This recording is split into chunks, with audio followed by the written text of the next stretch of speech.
So, good morning. Good morning. Good morning. One of the wisest things that I think we can do is to relax out of our human identification as we know everything. Or if we don't know anything, then we need to know everything. And perhaps relax into the clarity and the truth that if we are very careful, we will be observant that we do not really know anything. We say, yes, we know, you know you're going to the grocery store, your car breaks down, what happened? But we say, oh, well, that was different. So I'm going to walk across the room and I'm going to answer the phone. The doorbell rings, you go over there, but you knew you were going to answer the phone. But even more intimately, there is this thinking that our thinking produces our future. Do you hear that? I believe, most of us believe, that our thinking is what produces the future. That is something I think it would be interesting for all of us to question. Is it really true? And test it out. Does your thinking produce your future? And if you watch what you think and then see what happens in the future, how long do you think it would take us to figure out that thinking does not produce the future? So, but if you do not believe that thinking produces the future, then arises what is considered the most magnificent question of all, is then who is doing it? What is really happening here? If it isn't your thinking, if it isn't your meditation, if it isn't anything that you can really count on, for example, you have a meditation, you have a beautiful meditation, and then you trip over the cat as you get up from your zafu, and you fall on your face and break your arm, and what? What happened to that glorious moment on the zafu? So you have to really look at things carefully. If you really want to be free, please ask yourself, what am I trying to be free from? What are we trying to be free from?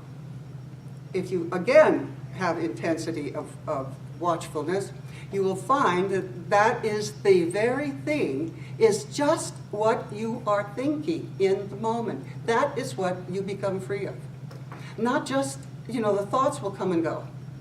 Thoughts are energetic that moves through this creation called human consciousness. It just does. However, where the lie arises, or the misunderstanding arises, is right there in thinking that movement, because it's moving, it's what causes future movement. But it's just not like that. And you can discover this for yourself. And when you discover it for yourself, what happens? Other people's opinions of you are simply their opinions of you. They have nothing to do with you. They are just their opinions of you that rise out of their thinking.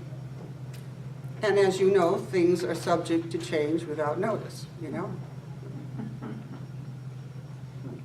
But this whole sense of what is it, who is it, put it whichever way you want, what is it, who is it, that is really having this movement happen. So when you think, just even for a few moments, and watch, you will begin to be free of the belief that your thoughts are truly about you.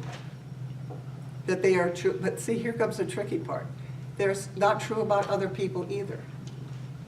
And that's where we don't like it so much. Because why? We like to have a universe that's orderly. We like to think that there's something out there that we understand, that we maybe even have control of, because that's the other story.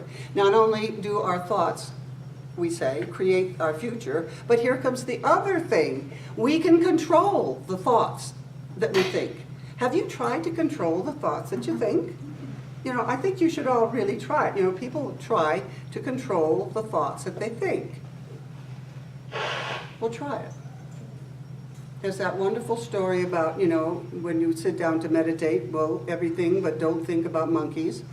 And then all you do is sit around thinking about monkeys, because there is nothing in the flow of your thinking that is in control in the way that your mind would have you think so.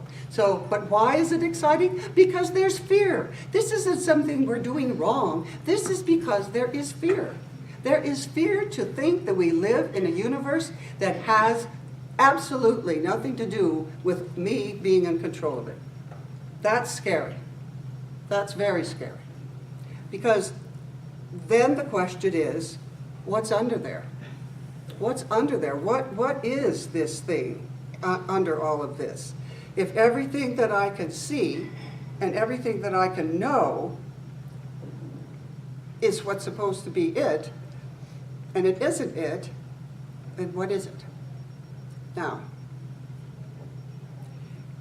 I want to ask you, normally when you get up and start your day, do you spend a lot of time worrying about anything about your thinking?